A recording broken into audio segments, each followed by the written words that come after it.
We'll let the rest there are plenty of seats back over to the side. And raise your hand if there's a chair next to you. Or, I'm not sure, okay. Delonte, you think we need more chairs? Yeah, I thought we might.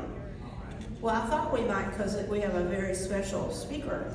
And he feels at home because every other person has come up to say hi to him. And every other person has a University of Richmond connection. I figured if it's not you went there, you paid for your own children to go there, or now your grandchildren are going there. So he feels good. And he'll feel even better if you turn off your cell phones so that he can concentrate on what he's trying to say. Because, you know, it is disruptive even for the pros. And a lot of y'all asked me about this young lady, Ann Evans. And she's Dr. Ayers' assistant. And she's been in the K-12 system. But now she's running his new American History program, which I'll let Dr. Ayers reference that, but she's the Director of Education and Outreach. And this is important if you have any family members teaching in the public school system, and you'll hear why that is the case. Well, y'all all know Dr. Ayers, and I sent out a lot of information telling you about his credentials. But I will add that besides being the President Emeritus of the University of Richmond and a University Professor of Humanities, he's written 8 books, and he's working on a new one now that has to, is it public? That I can say it? And it deals with the history of music in the United States. So he's departing from his norm. So I'm hoping when he gets this written, he'll come back and talk to us again. And he has won the Bancroft and Lincoln Prizes for his scholarship. He has been named National Professor of the Year, received the National Humanities Medal at the White House, served as President of the Organization of American Historians, and is the founding board chair of the American Civil War Museum in Richmond. And his latest book, which he'll discuss today, is American Visions, the United States 1800 through 1860. And it's available for sale on Amazon. And we will have 2 copies of it in the library. And he's got it, and you can go see him and get another. You can borrow his book. So, but it's available in other bookstores. So, we're honored to have Dr. Ed Ayers.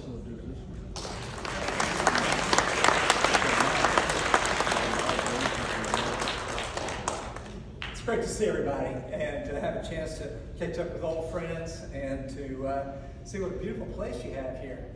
Very nice. And have a chance to talk about something that's not just one more editorial about the upcoming election.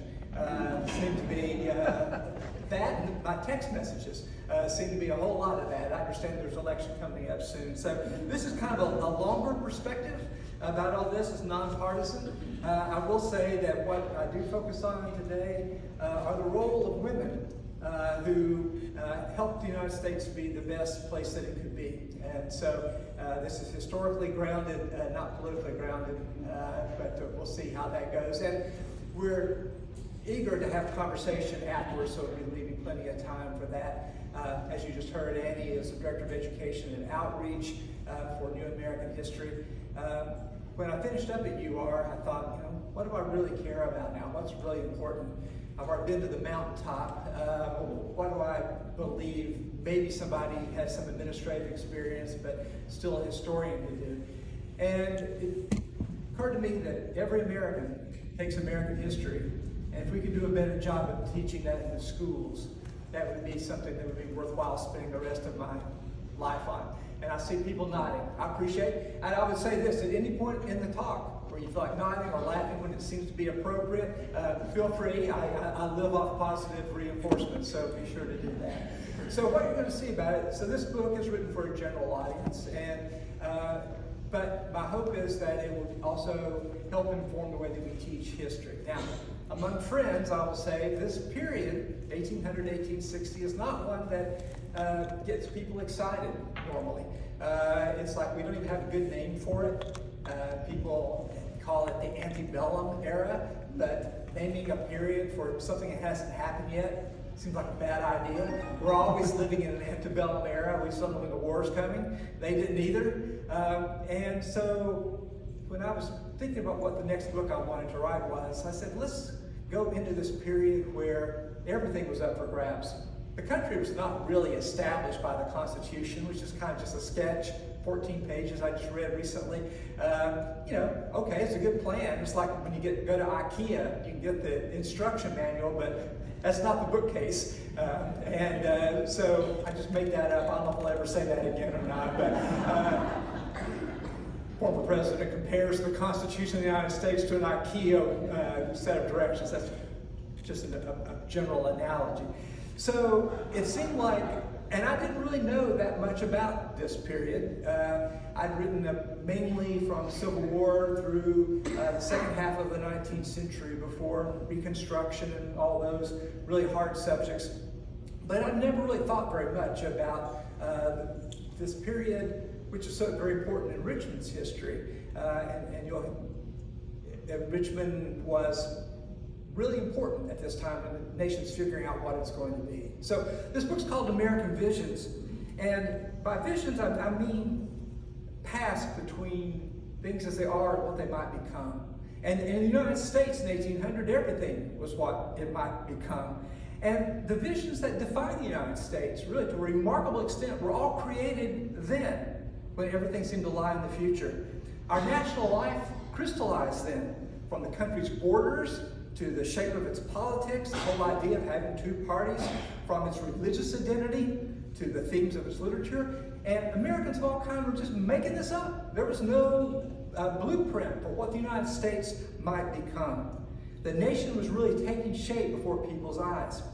Now, as you said, we built a website to amplify the book, and Annie's going to be showing it. This is sort of our whole idea is that we're making free, interesting, and beautiful tools that teachers can use as they see fit in their classrooms, because Annie and I trust teachers to know how to teach history. And what we are doing are making things, usually at the university, that teachers don't have the time or resources to make for themselves. So we'll be eager to talk about that later on if you find my own talk boring. So just know that that's coming up. But what you're seeing is going to be this site that sort of tries to animate the book that we're talking about. So a broad cast of characters, their lives woven together in the time they shared, shaped the volatile new nation. They had to reckon with and thus define what it would mean to live in America. And there have never been more fundamental questions than they faced. And I often get questions when I'm out talking, hey, how about today? Aren't things the worst? And the answer is no. This is not the worst that America has been in. Matter of fact, think about what they had to figure out. What power does the government have over slavery? What right does a powerful majority have to dispossess people of ancestral land? What right does a republic have to wage war against another republic? What political and legal and civil rights might women possess? What rights might free black people have? What are the limits of legitimate protest? And what do people of faith do when confronted with great social wrongs? So, as I thought about how I might present a slice of the book this morning, my wife suggested that, hey, it seemed like there'd be a lot of women in there. Maybe it'd be a good idea to talk about them. It seemed like an excellent suggestion from the person that I've spent the last 50 years with, and so I decided to follow that. And as you'll see, there are a lot of women chosen to choose from in my story. And the images before you give you a sense of some of them. And I'm going to focus on several of them who carried forward the ideals of the Revolution. Good. That's better. I can still read, so it should pop. I'm still up here. So I'm going to focus on several who carried forward the best ideals of the Revolution, and frankly, better than almost any man of the era. They did so, of course, without the vote, without office holding, and in fact, without basic legal rights.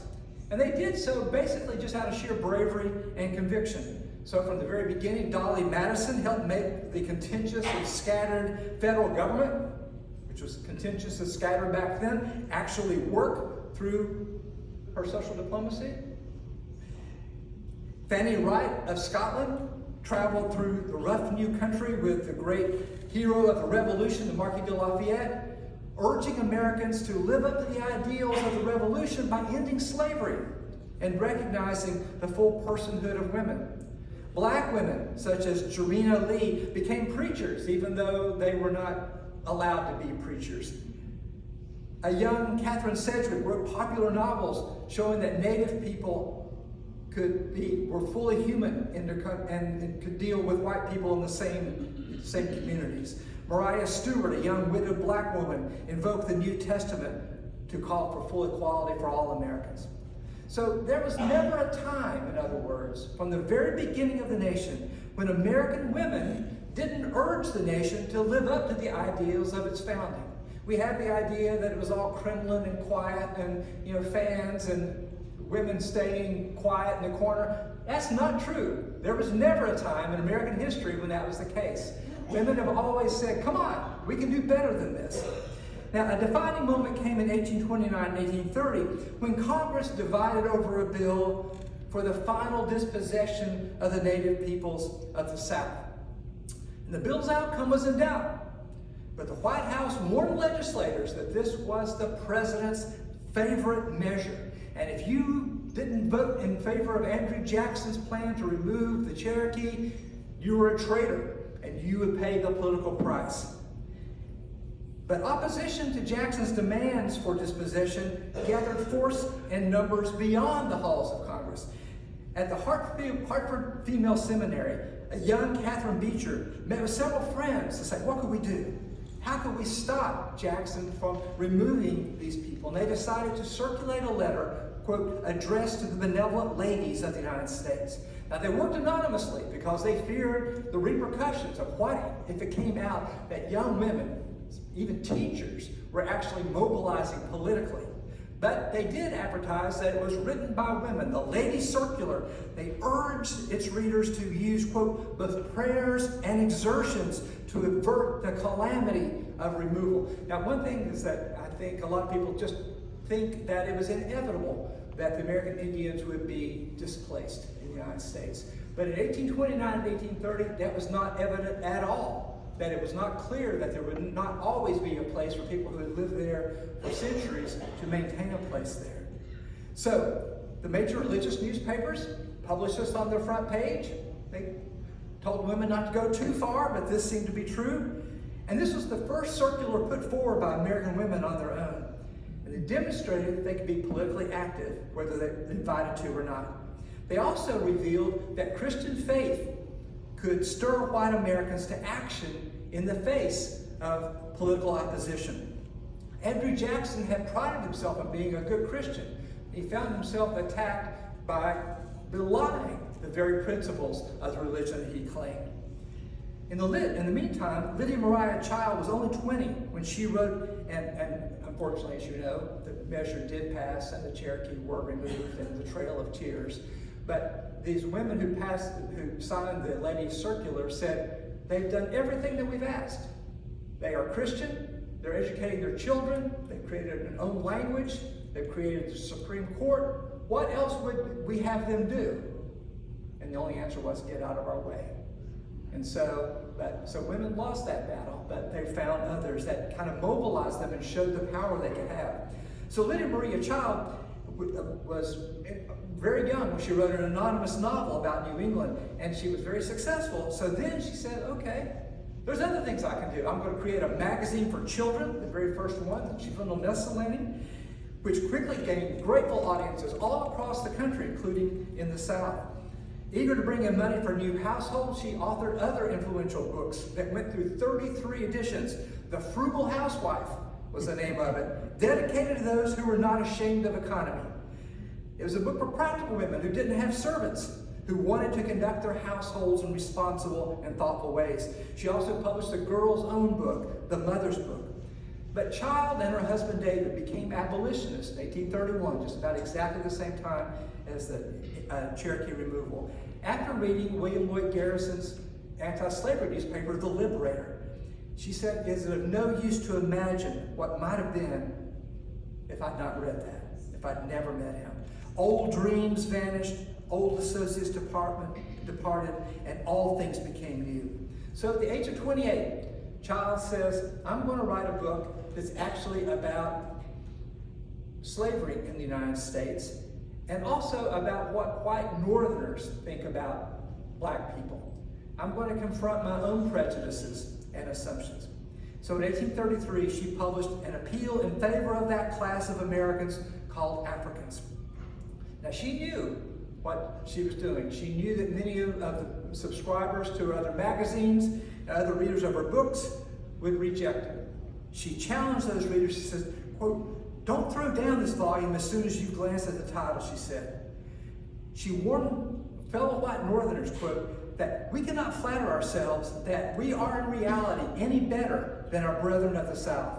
The soil and climate of the North prevented slavery from taking root here, but the very spirit of the hateful and mischievous thing here is in all its strength. Northern prejudice against colored people is even more inveterate than it is at the South. While a slave owner might treat a favored slave with kindness as he would a favorite hound, our cold-hearted, ignoble prejudice admits of no exception, no intermission." She said, "What are you afraid of, my fellow white people? You're afraid of social intercourse between different colored races?" She says, "Black men," she assured white men, "had no interest in marrying your daughters. And should white people," she said, keep this people in everlasting degradation because one of their descendants may marry our great-great-great-great-grandchild?" The word prejudice was the key to her argument. The word racism wasn't invented until the 20th century. But prejudice is what she was talking about. She says, "No Christian who questions his own conscience can justify himself in indulging prejudice. We made slavery, and slavery makes the prejudice. The removal of this prejudice," she said, "is not a matter of opinion, it is a matter of duty." Friends and family abandoned her after she wrote these words. The Boston Athenaeum canceled her library privileges. Parents canceled their subscriptions to the Juvenile Miscellany, which soon ceased to publish. And Child and her husband live in poverty for the next 30 years, in debt as they tried to find ways to maybe grow beets in New England so they would not have to rely on sugar produced by enslaved labor. So she sacrificed in her 20s a hard-won reputation as the most famous female writer in the country. She gave it up to speak against slavery. Other women showed equal bravery. Angelina Grimke fled South Carolina for Philadelphia to avoid implication of slavery. She'd grown up in a wealthy household. She'd been attended by enslaved people since she was a child. So she reached out to women of her own race and class and region. Women who she knew from harsh experience despised her as a traitor because she had moved to Philadelphia and become a Quaker. She composed an appeal to the Christian women of the southern states in 1836. She said, "Because she felt a deep and tender interest in your present and eternal welfare for those who were bound to me in Christian sympathy and gospel fellowship." Now, her argument was pretty simple. She offered Christ's fundamental teaching. "Whatsoever ye would that men should do to you, do ye even to them." And then she asked every slaveholder, she said, to apply those queries to his own heart. Am I willing to be a slave? Am I willing to see my wife the slave of another? Am I willing to see my mother a slave, or my father, my sister, my brother? If not, then in holding others as slaves, I am doing what I would not wish to be done to me or any relative I have. And thus I have broken the golden rule which was given me to live by. When Grimke's appeal reached Charleston, they burned it at the Citadel. And her mother said she is never to set foot in this city again. So this is not just writing an op-ed for the paper that these women are doing. They are risking everything to stand up for what they think is right. Another young woman from New England, trained by an intense father in multiple languages and literature, Margaret Fuller watched as her brothers went off to Harvard and professional careers while she stayed at home to take care of her younger siblings and her mother. Then her father suddenly dies at a very early age, and she has to support the family. So she taught in 2 experimental schools, both of which didn't pay her for months at a time. A man's ambition with a woman's heart. 'Tis an accursed lot, she lamented in her journal in 1839.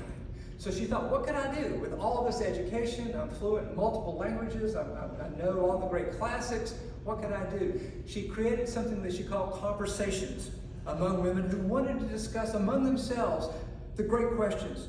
What were we born to do? How shall we do it?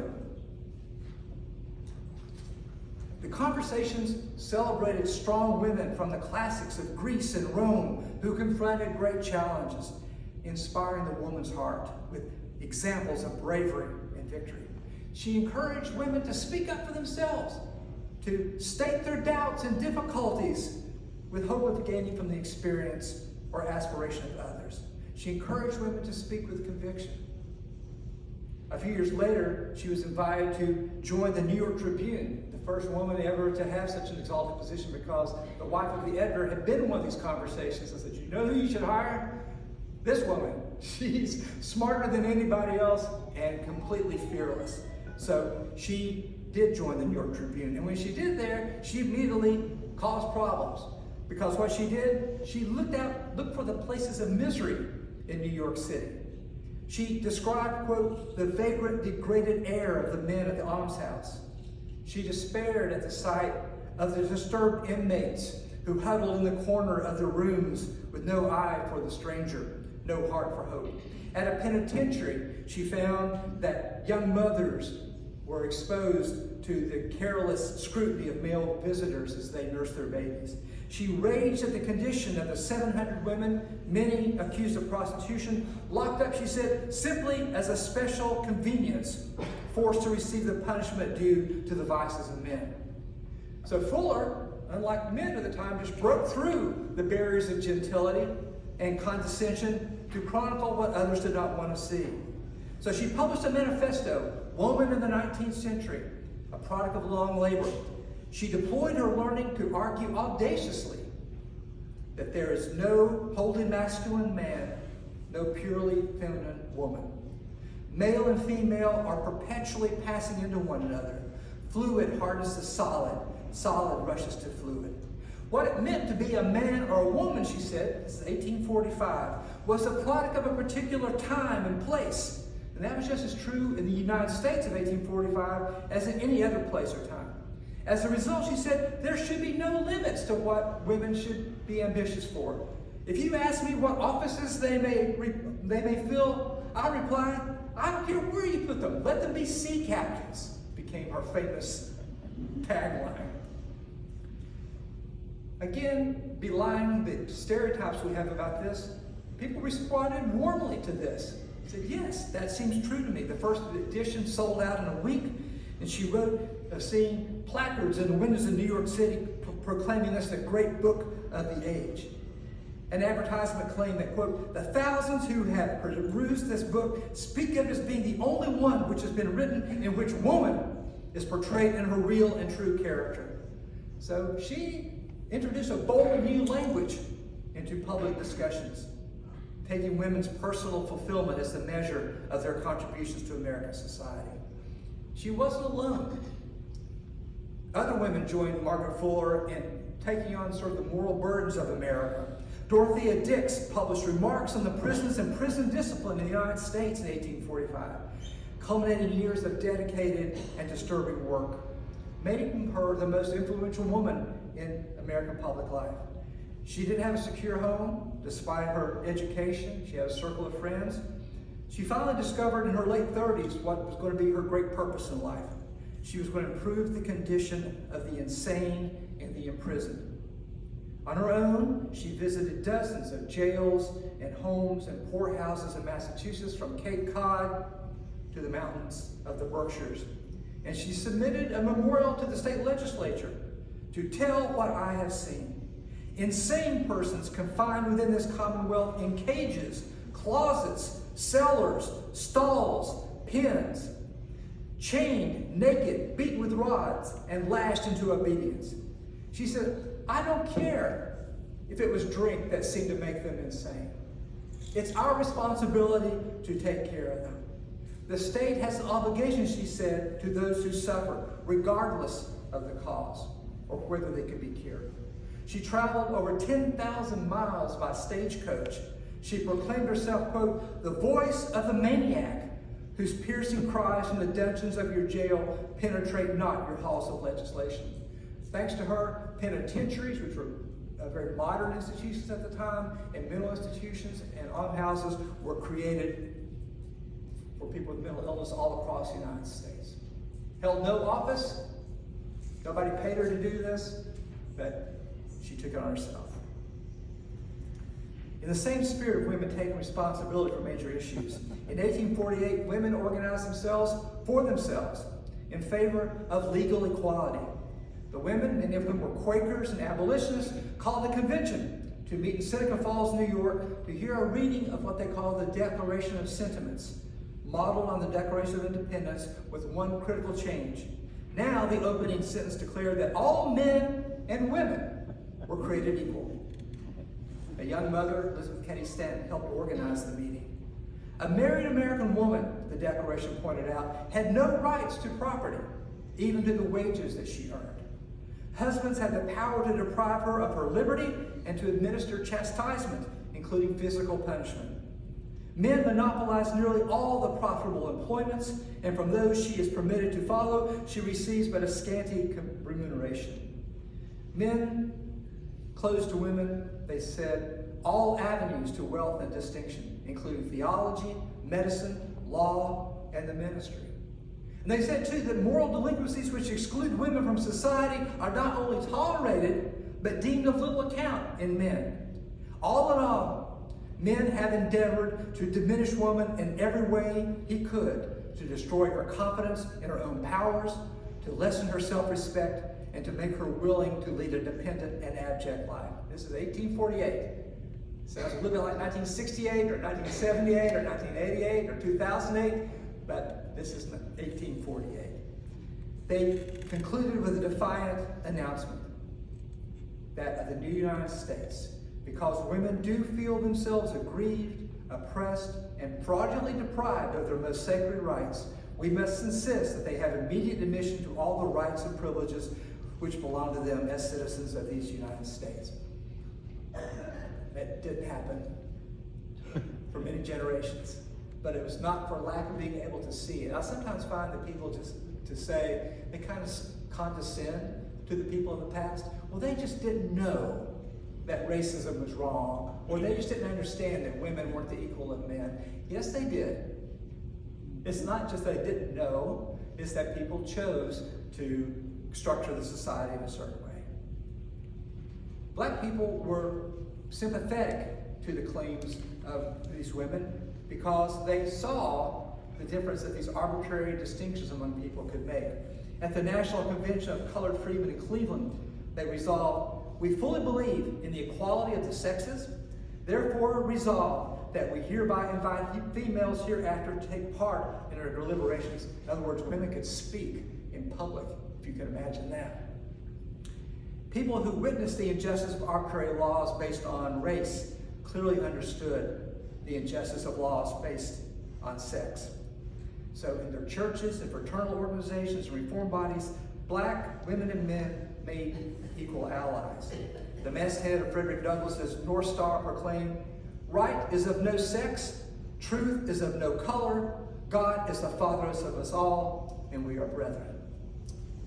Now, women found writing relatively open to them, partly because it paid little, and because women read, and most importantly bought, most of the books published in the United States.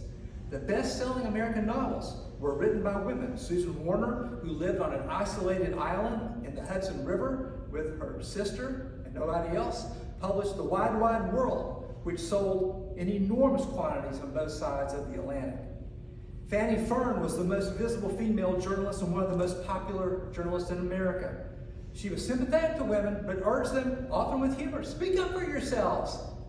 You don't have to take it. Let your husband know how you feel. Abraham Lincoln was a big fan of hers.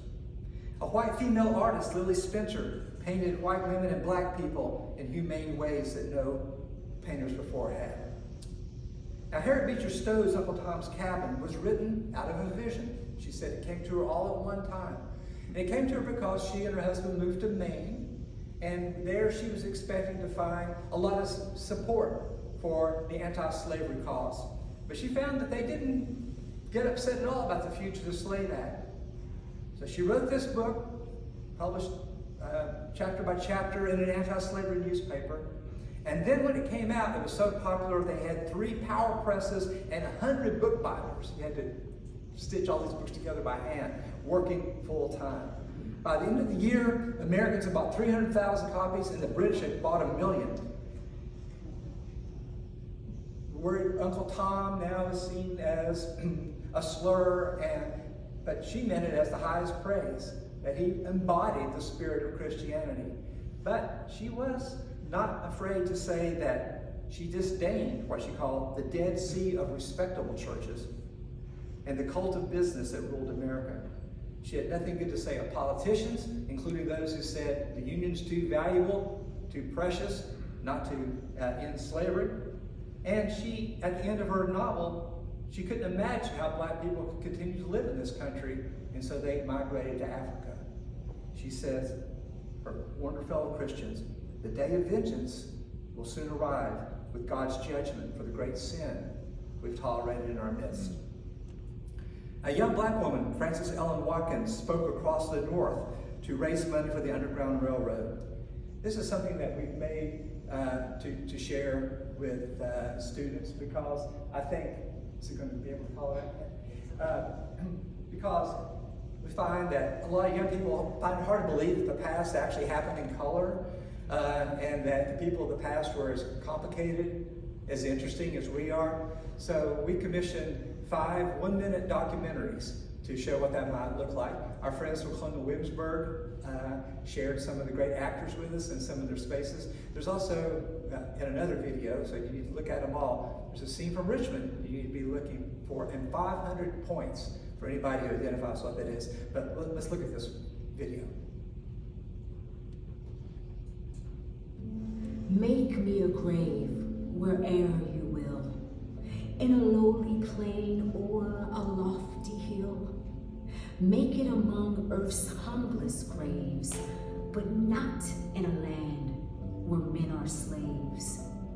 I'd shudder and start if I heard the bay of bloodhounds seizing their human prey, and I heard the captive plead in vain as they bound afresh his galling chain.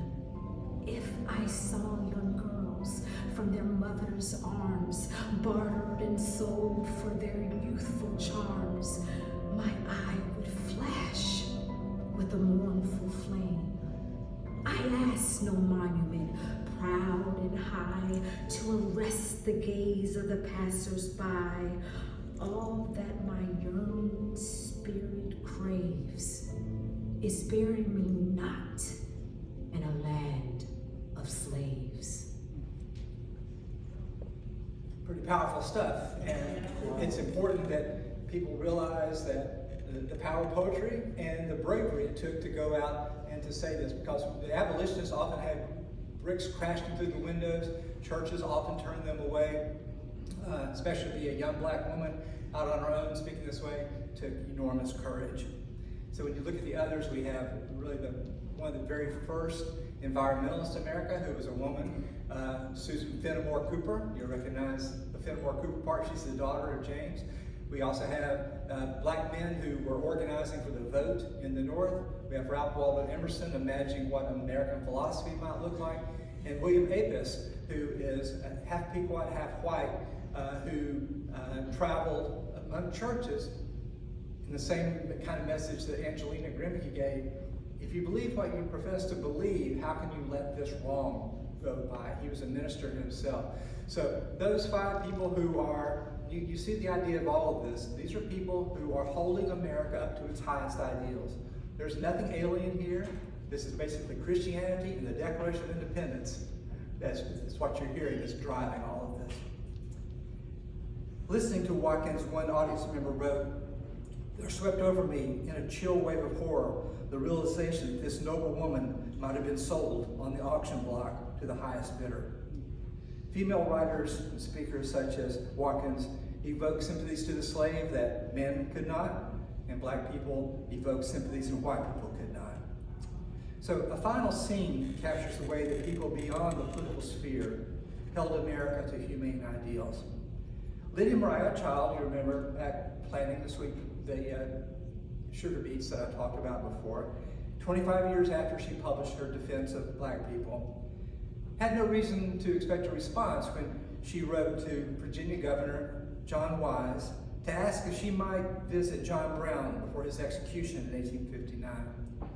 Child and her husband had fallen deeper into debt, but she was willing to come down to see if she could offer any kind of support for John Brown.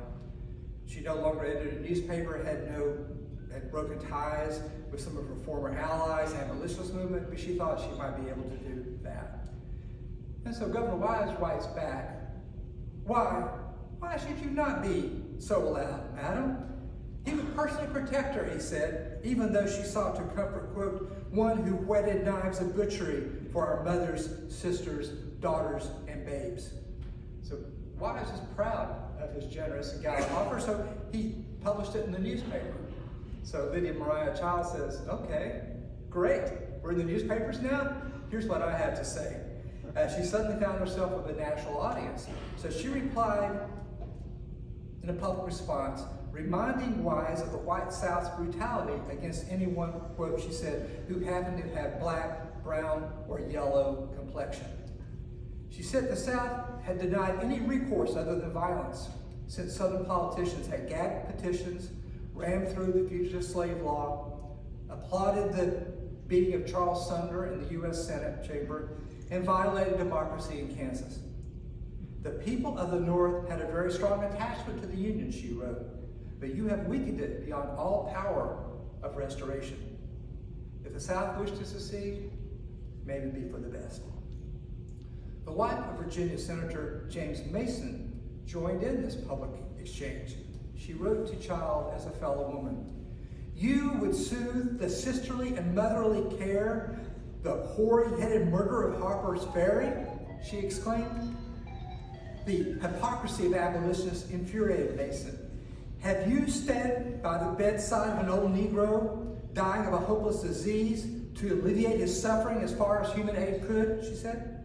Did you ever sit up until the wee hours to complete a dress for a motherless child that she might appear on Christmas Day in a new one? The slave-owning women of the South do these and more for our servants. And why? Because we endeavor to do our duty in that state of life it has pleased God to place us. The child replied in kind. It would be extremely difficult to find any woman in our villages who does not sew for the poor and watch for the sick whenever occasion requires, she said. And as for Christmas dresses, we pay our domestics wages with which they can purchase as many Christmas gowns as they please, rather than have to receive the clothing as charity. But in her most biting rebuff to the slave-holding mother, Child pointed out in the North, after we have helped the mothers, we do not sell the babies. A pamphlet containing this debate sold tens of thousands of copies. Female abolitionists pressed President Lincoln with massive petitions and private meetings, as well as with writing the words to John Brown's body to ensure that the enormous bloodshed of the Civil War brought emancipation to the 4 million people held in slavery. So, even though women such as these we've met briefly this morning were attacked and ridiculed for being unrealistic and unpatriotic, they held true to ideals of equality, compassion, equity, tolerance, and the rule of law when the political system had become corrupt and broken. We see that there are sources of power and influence that always run beneath the surface of history, no matter how hard that history seems. There are people who uphold the highest ideals of the United States, even when it seems that they are being betrayed. The point of this book, it's unfashionable because it is positive, celebrating people of the past. At the same time, it's honest about the wrongs they confronted. Sometimes it seems our history books have to be one of two types.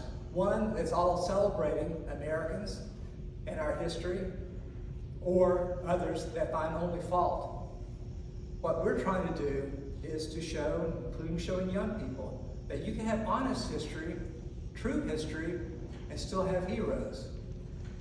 The trick is to have the best heroes. And as we saw this morning, a lot of those in American history have been women. So that's the overview of what it is that we're doing in our sermon this morning. I'm glad you were able to come, and there won't be a plate being passed around. But so I'd be happy to answer any questions or challenges you have, many questions or praise that you have about any of that. But we can also talk about new American history and what it is that we're trying to do to improve history. So who would like to go first? I know that we have 2 working microphones, and so we're ready. Who has the first question or comment? Lights are coming up so that I'll be able to see you. I know somebody's going to say something. What do we got?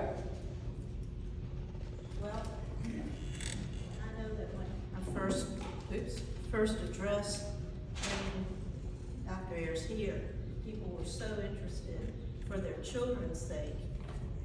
It's not coming through. Okay, yeah.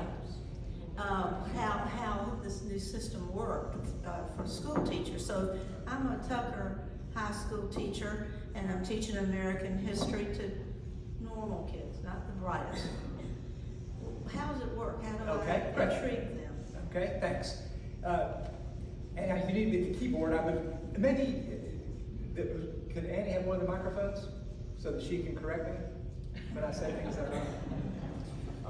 So, as I mentioned, one of the great things I had the chance to do at the University of Richmond was to create the Digital Scholarship Lab. And the idea was that we have these incredible new capacities that we never had before. We basically are carrying around supercomputers in our pockets. So I began doing all this computer stuff back in the early 90s when PDF files didn't exist, and y'all remember modems and what that was like back in those days. And if you told us what kind of computing power we were going to have, we wouldn't have believed it. So one of the things that I try to do is think, okay, what if we were able to do things like show that video that I just made to anybody in the world with no cost, and nobody's signing up for anything, and will never bother you, and we have no political agenda. This is just a tool to make history interesting and engaging. I'll have to tell you the truth, I didn't know history was interesting pretty deep in my education. I thought, they're dead. How interesting and important could that be? And Annie hasn't heard me quote my mom yet today, but I always do. I was a 5th grade teacher for 30 years. And I told her I was going to graduate school, and she said, well, what for, honey? We already know what happened. And that's what many people think. So my mission, Annie's mission, Annie was coordinator of social studies in Charlottesville schools, and also taught in Verina, and all different kinds of schools before. So I don't know anything about K-12. I just knew how to kind of teach college. But I thought, wouldn't it be great if college and K-12 would actually connect and to show young people when they were young. When I was trying to recruit Annie, I said, yeah, I'm interested in high school into college. She said, if you wait till high school, it's too late. So you can get people elementary school and middle school to show them that this history stuff is the very air that we breathe. We live in history just like we live in oxygen. It's invisible, so you have to be able to see it. So one of the things that we're trying to do is make that history visible. So Annie, what have you called up here and why? You mentioned the maps. I can show the maps, or I can show the Visions website to kind of give them I can show either lessons, or I can show some of the other resources we built.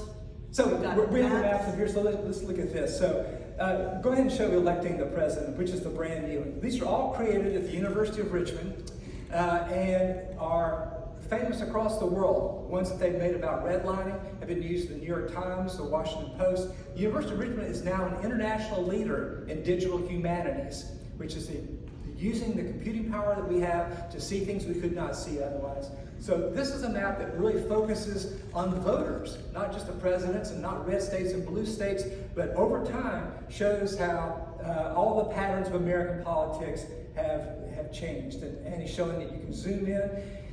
Everything that we're making allows kids to see themselves in American history. Let's go to my community. Let's go where I live. How do we fit into American history? I'm a young girl. Do I have a voice? And you can hear that's one of the things that I'm trying to do here, to give voice beyond the presidents, to all the millions of people who lived who were not president of the United States, which of course means that half the population that was female, and the population that was enslaved, and the population that was native. How do we make and then we'll show here how we will also show the immigrant populations. So what you see across the bottom, you can see one reason that we have such animated debates about politics right now. The closer the lines are to each other, the closer the Democrats and the Republicans were to having equal number of votes. So you see where we are right now. Ever since 2000, you remember hanging chads, right? Down to 500 votes in Florida. We're living in a time when the population is very evenly divided between the two major parties, and so there's a lot at stake. And so being able to see, though, there are other times in American history when the lines have crossed and where these patterns are different. So data literacy is something everybody says where our kids should be learning. They're growing up in a world of computers. But we're using history to show how you might think with numbers to see the big patterns in which you're living your life. I really do believe there's no more important subject in our schools than history. It's the one thing we all share. You can learn other kinds of skills elsewhere, but this is a great way to learn to read. This is a great way to learn to think about numbers. It's a great way to think about where you live and geography, all those different kinds of ways. So Annie, maybe show and you can see how sophisticated this is. This is made by 4 people at the university who are really international leaders now. All right, do you want to show another map, or do you want to? Yeah, let's show the immigration map quickly. So American Panorama won the award for the best aid to the teaching of history from the American Historical Association. It's all these different kinds of maps. I like this one because it shows the foreign-born population of every county in the United States from 1850 to the present. Let's go ahead and just look where we are, Andy, if you would. Annie always likes to talk about these, how this teaches kids to think about numbers, but I have the microphone right now, so I'm just going ahead. And she's going to look at Henrico County. It sends out tendrils to all the places in the world where people who live in Henrico County today came from, right? The foreign-born population. And the point of all this is that you can see how it changed over time, and you can see how. Can't see the slider. That's screen. That's great. So you can choose any other time and see how the immigrant population of a county has changed over time. Okay, so. And you see how it all changes. So this is a billion pieces of evidence, but being turned into a map, everybody can see, okay, I live there. This is how I'm part of this. And this is one of the things that Andy told me. 4th graders can turn to each other and say, yeah, my grandma lives in this place. How about yours? And people can begin to understand how connected the world is. What would you like to show next, Andy?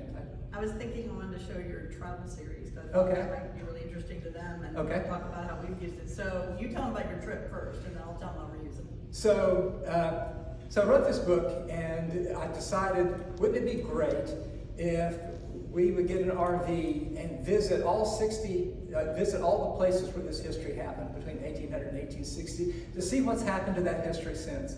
So my dear wife and I had never spent a night at all in an RV, but we went to Ashland, and I went and told the guy what I wanted. He goes, no, I don't think that's really, let's look at what this would look like. And he showed sitting on a toilet and taking a shower. And Abby said, what else do you have? And so we looked at it. And so we visited 60 historic sites in 24 states over 2 years and wrote about this.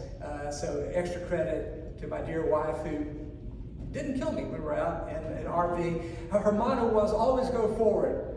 The subtext, because Ed doesn't know how to back this thing up. So what I love about it is it's putting history in the present. So they can look at the American Vision's website, all the women that Ed shared with you this morning. For every chapter in the book, we have linked together other resources about all the people. Men are men in the book too, don't worry, y'all aren't left out. But the men, the women from all different walks of life.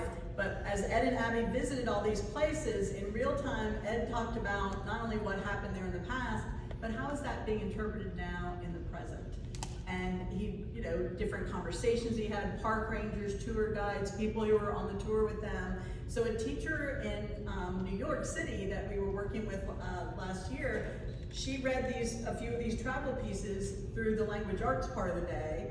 Then they kind of looked at the maps and looked at the historical aspects during the history portion on their schedule. And then she took the kids on a walk around the block. I mean, they were in the Bronx area. And one of the sections that Ed wrote about was going to see Edgar Allan Poe, one of the many places that claims Edgar Allan Poe. And when they came back, she said, now I want you to pick something interesting that you saw today that you've walked by there a million times. You ride your bike, you ride the bus by there on the way to school, but you never went in that building or you never thought about how that street got its name. So then they spent the next couple of weeks researching whatever it was that they found most interesting in their own backyard, and they created their own travel log. So each child had to write about something in their neighborhood, and they put all those together using Google Docs, which is how we operate now on a computer, and they put together their own digital travel series inspired by this one. That's the type of history that I think is most powerful, and that's what we're trying to make possible for kids. Maybe talk about the TED Talk in the Valley. Yeah, so when I first started teaching, I was at John Rolfe Middle School, if anybody here knows the Verona area. And it was a difficult time because I came in the late 80s, early 90s, and you know, many of my students actually lived on Civil War battlefields. Almost every day a kid would come to school and say, we dug a bullet up yesterday, or my dog found this, you know, Civil War, you know, bone in our backyard. So, but to them it was just memorizing battles in general. Who won, how many people died, you know, that sort of thing. But there was no story behind it. And then I went to a conference and saw this guy talking about this new website he had created called The Valley of the Shadow. And I'm gonna pull it up real quick because we rebuilt it all. And suddenly it became stories, right? And it wasn't just winners and losers. So I immediately said, this is gonna get my kids hooked on this. I don't know if our site's gonna come up. This is not my computer. There we go. So as a beginning teacher, we started poring over these letters and diaries and looking at, you know, the human face behind these stories. One thing that I really love doing with my students was reading people's letters home to their family or mothers writing to their children. And so what we did when we rebuilt it was made a little bit easier to search than it was 30 years ago when the internet was new. So if you put in the word mother, it's going to show you all these different letters. Mothers writing to their sons who are off at war, sons running home to their mothers. In some cases, you might have more than one son fighting, and one of them is running home to let their mother know that their brother didn't make it. Gut-wrenching stories. And some of the stories, at first the kids are like, well, this is boring. He's just telling his mother what he ate for lunch. But then as they started reading, they sort of followed this one family or two or three people, and then they would look them up in the newspapers, and they would look them up in the diaries, and they would look them up in the military records, and kind of piece together their lives. And that made it so much more meaningful to the students. I'm still in touch with a lot of my kids. They're in their 40s and their parents now too. And many of them have said, you know, my kid came home the other day and he was using that you know, diary and letter site that you did, and your name's on there now. Like, well, what's up with that? And so it's been really fun to kind of relive all of that through this new version of The Valley of the Shadow. So a student found Dr. Ayers had done a talk about this website, a TED Talk here in Richmond a few years ago, and he said to his teacher, hey, isn't that website we're using? Isn't that guy that you said you took a class from? And he said, could we make TED Talks?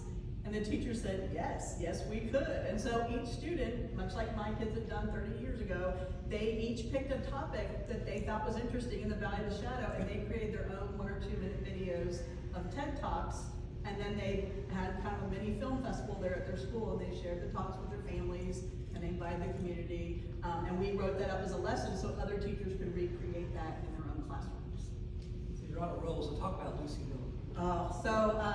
A teacher from Appomattox area, when he grew up in Appomattox, he teaches in Cumberland. His father was a professor at Bridgewater. And so he was a history nerd like myself.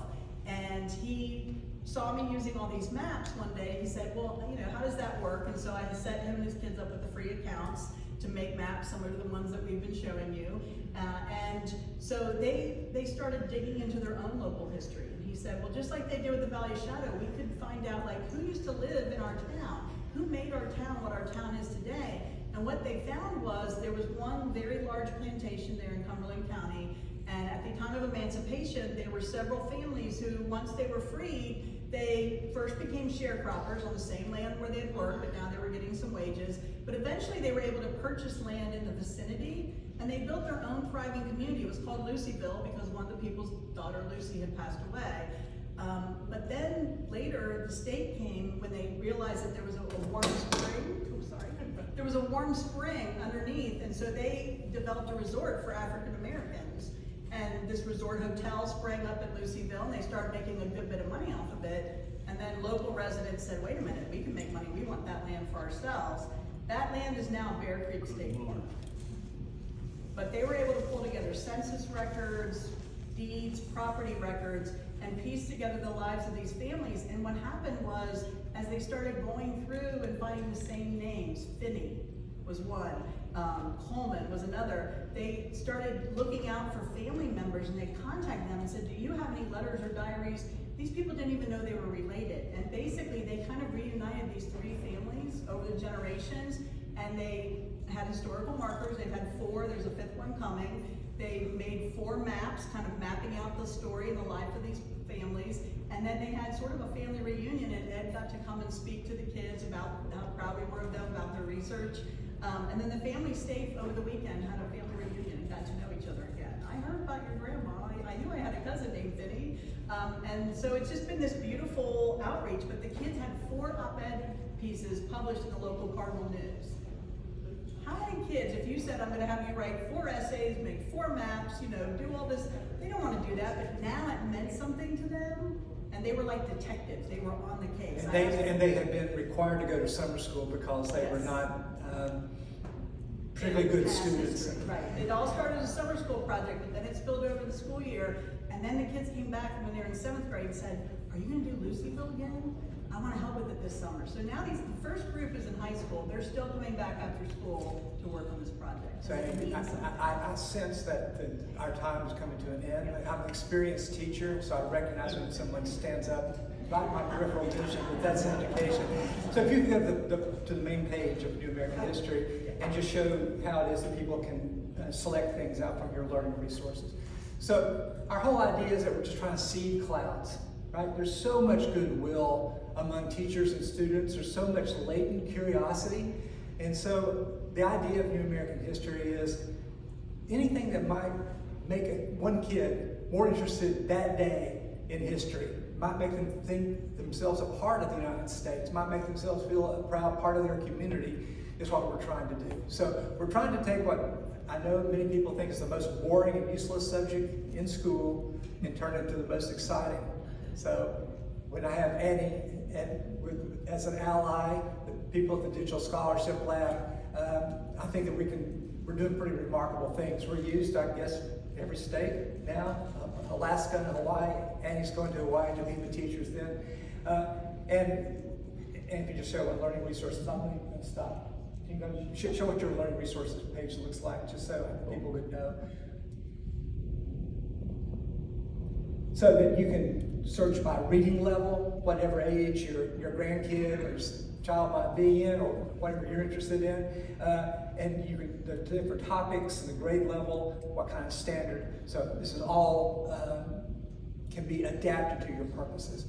So it's inspiring to see all you folks. We are, Abby and I, in our early 70s, thinking about where do we want to be. Just like you all are in a great place. I'm struck by the warmth among all of you. I appreciate the kind words about the university. I appreciate your patience this morning. And I hope that you'll, newamericanhistory.org, check it out. And there's another project related to it called bunkhistory.org, which is what people are saying about history every day, using it in all different kinds of ways. I guarantee you get into it, you might as well set aside an hour, because either of these things you're going to be interested in. But I thank you for this hour, and thank you so much for having us here.